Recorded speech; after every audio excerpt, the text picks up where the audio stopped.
Capítulo 38. Para os sacrifícios que eram completamente queimados, Bezalel fez um altar de madeira de acácia.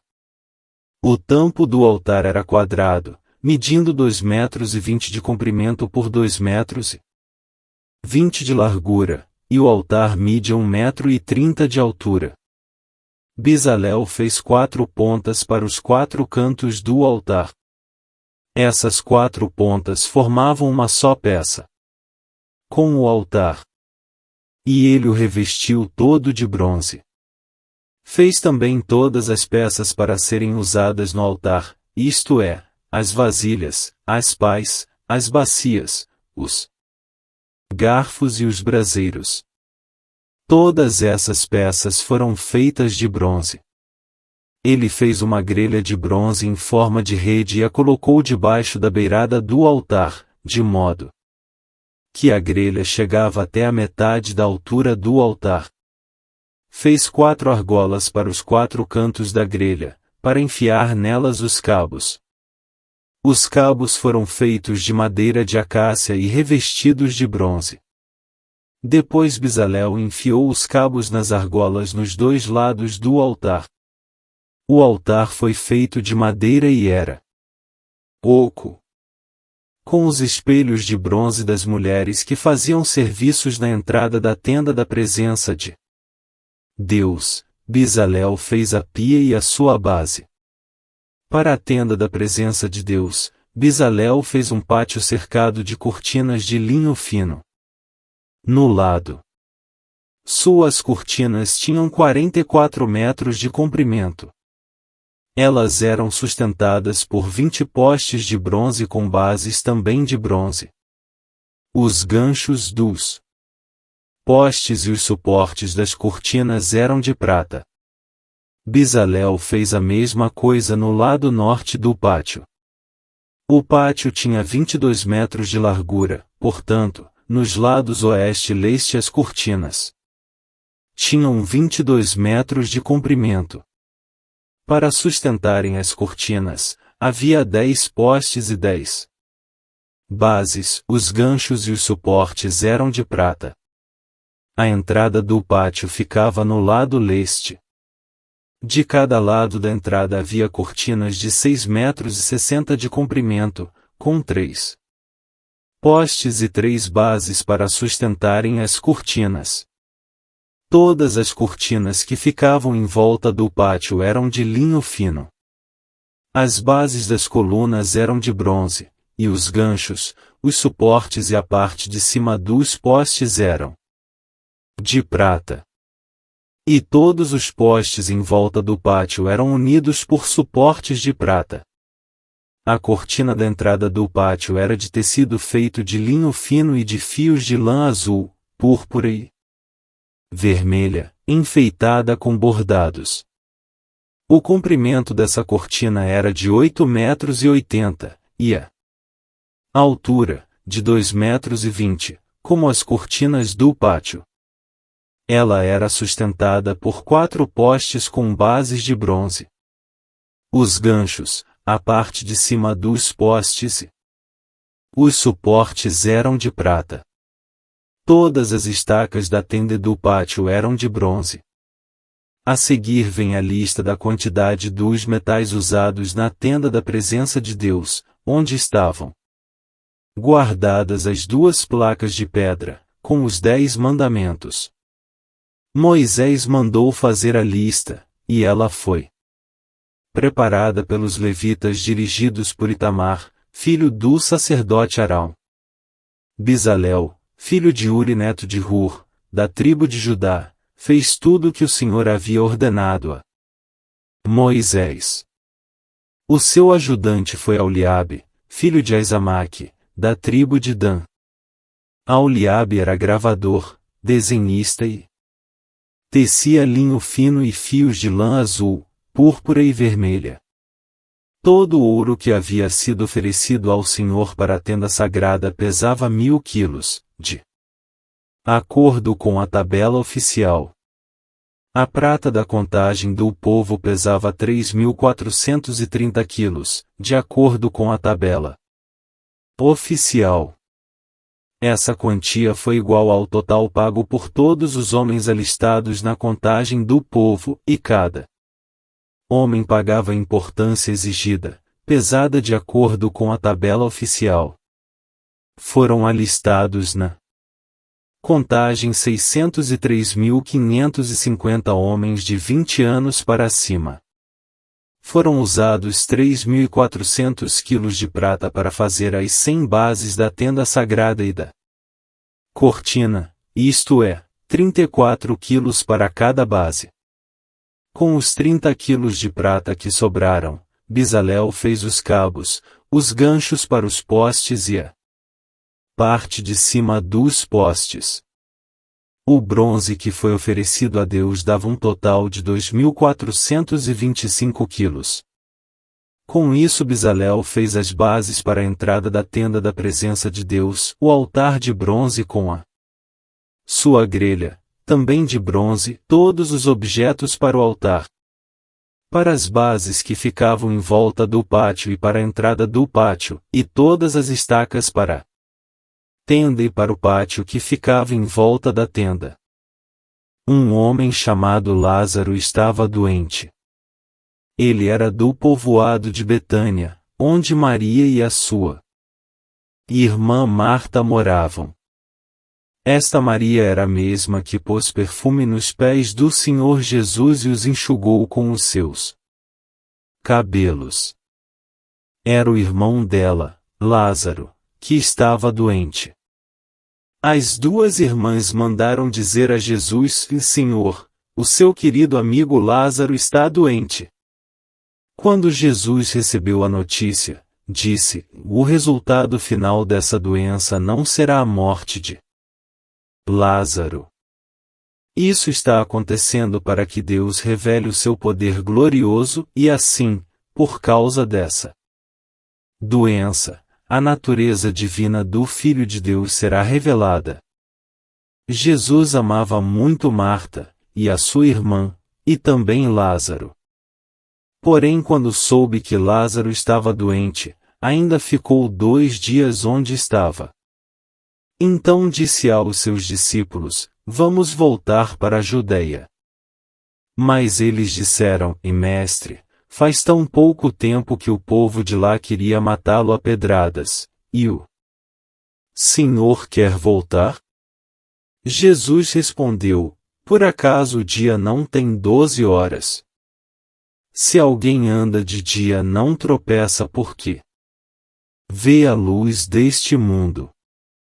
Mas, se anda de noite, tropeça porque nele não existe luz.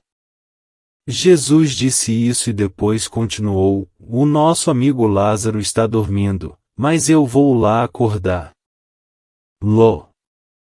Senhor, se ele está dormindo, isso quer dizer que vai ficar bom. Disseram eles. Mas o que Jesus queria dizer era que Lázaro estava morto. Porém eles pensavam que ele estivesse falando do sono natural.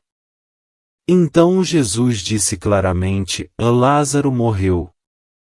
Mas eu estou alegre por não ter estado lá com ele, pois assim vocês vão crer. Vamos até a casa dele. Então Tomé, chamado Bugêmeo, disse aos outros discípulos: vamos nós também a fim de morrer com o Mestre. Quando Jesus chegou, já fazia 4 dias que Lázaro havia sido sepultado.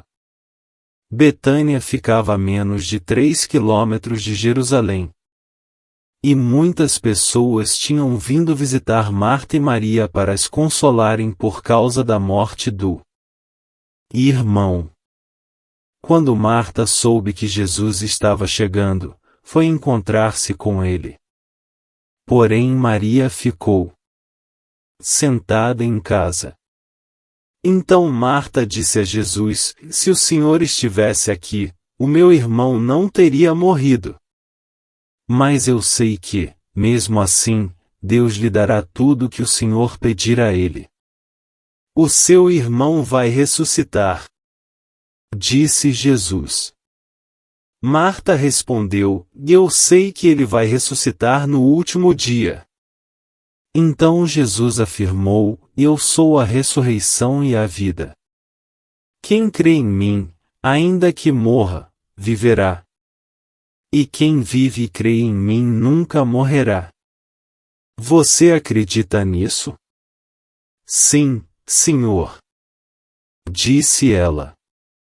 Eu creio que o Senhor é o Messias, o Filho de Deus, que devia vir ao mundo. Depois de dizer isso, Marta foi, chamou Maria, a sua irmã, e lhe disse em particular: O Mestre chegou e está chamando você. Quando Maria ouviu isso, levantou-se depressa e foi encontrar-se com Jesus. Pois ele não tinha chegado ao povoado, mas ainda estava no lugar onde Marta o havia encontrado. As pessoas que estavam na casa com Maria, consolando-a, viram que ela se levantou e saiu depressa. Então foram atrás dela, pois pensavam que ela ia ao túmulo para chorar ali. Maria chegou ao lugar onde Jesus estava e logo que o viu caiu aos pés dele e disse: E se o Senhor tivesse estado aqui, o meu irmão não teria morrido. Jesus viu Maria chorando e viu as pessoas que estavam com ela chorando também. Então ficou muito comovido e aflito. E perguntou: Onde foi que vocês o sepultaram?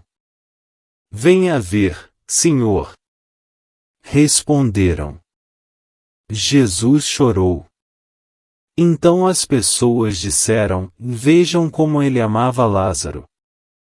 Mas algumas delas disseram: E ele curou o cego. Será que não poderia ter feito alguma coisa para que Lázaro não morresse? Jesus ficou outra vez muito comovido. Ele foi até o túmulo, que era uma gruta com uma pedra colocada na entrada, e ordenou: Tirem a pedra. Marta, a irmã do morto, disse: E Senhor, ele está cheirando mal, pois já faz 4 dias que foi sepultado. Jesus respondeu: Eu não lhe disse que, se você crer, você verá a revelação do poder glorioso de Deus. Então tiraram a pedra.